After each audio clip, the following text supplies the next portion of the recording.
بسم الله الرحمن الرحيم، والصلاة والسلام على مولانا رسول الله. إخواني الأعزاء، نظرا لطلب بعض الإخوة بكيفية استرجاع أموالهم من طرف المواقع النصابة عن طريق باي بال، في هذه الحلقة إذن سنتحدث عن طريقة استرجاع الأموال من المواقع النصابة. إخواني الأعزاء، أولا يجب عليكم عندما تشترون شيئا من المواقع وقد تم النصب عليكم، يجب عليكم إرسال لذلك الموقع أو إرسال له عبر البريد الإلكتروني بأنك لم تتوصل بما أردته، واترك لديك الدليل. لا نعرف، ربما تطلب منك الباي بال بأنك تطلب منك دليل، وضع صورا للمشاكل التي عانيتها في النصب من طرف ذلك الموقع. اترك هذا جانبا كدليل، لا تعرف إن طلبت منك الباي بال الأدلة. بعد ذلك أنا سأريكم الطريقة التي يمكن استرجاع الأموال بها عن طريق باي بال من المواقع النصابة. مثلا أنا لدي هاد 5 دولار اشتريت بها من موقع، وأريد أن أسترجع من ذلك الموقع لأنني لم أتوصل بما أردته، بما ذلك الموقع وعدني به. حسنا، سنضغط على هذا دوبل كليك،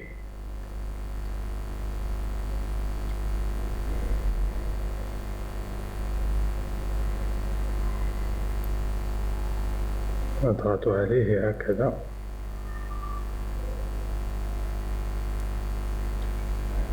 ربما النت هكذا إخواني، كما ضغطنا عليه سنأتي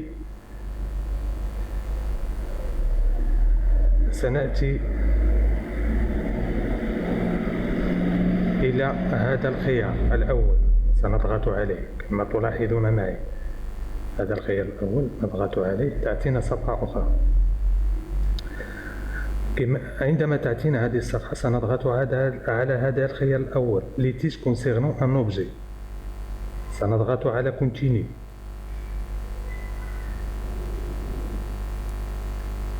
هكذا إخواني، سنأتي، تخرج لنا هذه الصفحة، سنأتي إلى جو ني با غوسي مون اوبجي، نكليك عليها، سنضغط عليها ونضغط على كونتيني.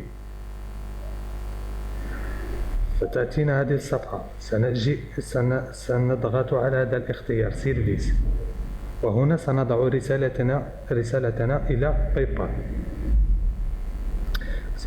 سنقوم بكتابة رسالتنا سواء باللغة العربية أو الفرنسية أو بالإنجليزية حسب اللغة التي تتقنونها.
تكتبون رسالتكم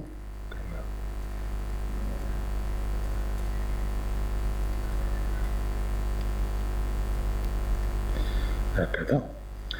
عندما تكتبون رسالتكم تضغطون على زر كونتيني.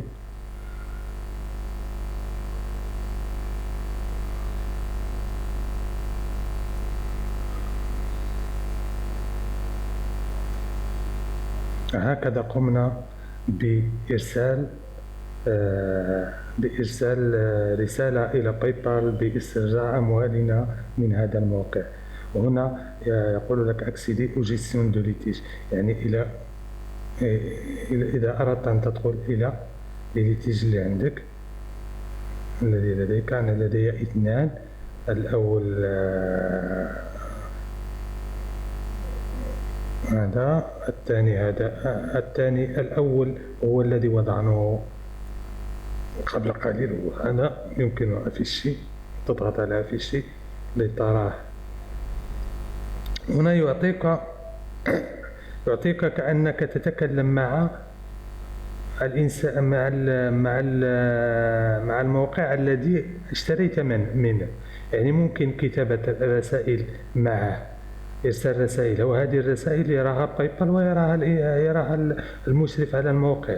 يعني هذه الرسالة بحال كأنها ذهبت إلى البريد الإلكتروني الخاص بالموقع والمشرف على الموقع.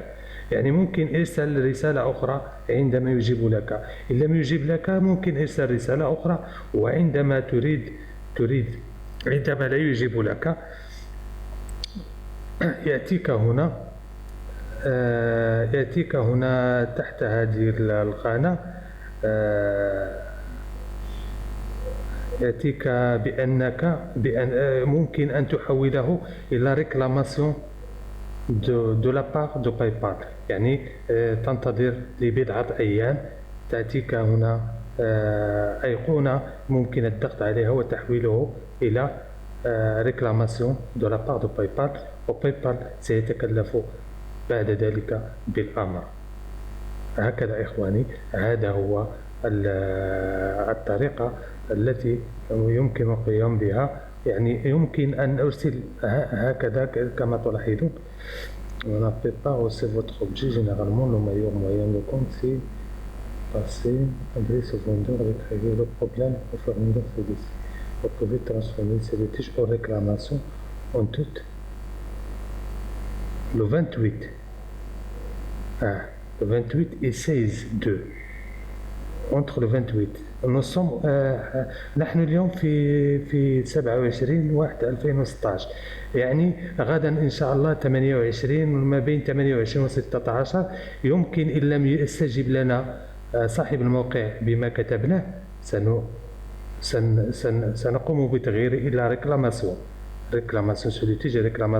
ريكلاماسيون يتحول ويقوم البايبال بأخذ بعض الوقت لدراسة المشكل، وإذا كان لديك الحق فأموالك سترجع لك. هكذا إخواني، هذه هي الطريقة التي أقوم بها باسترجاع أموالي، واسترجعت بها أموالي من بعض المواقع النصابة، وأتمنى لكم التوفيق فيها، وأتمنى أنني قد أفدتكم في هذه الحلقة، وأشكركم والسلام عليكم.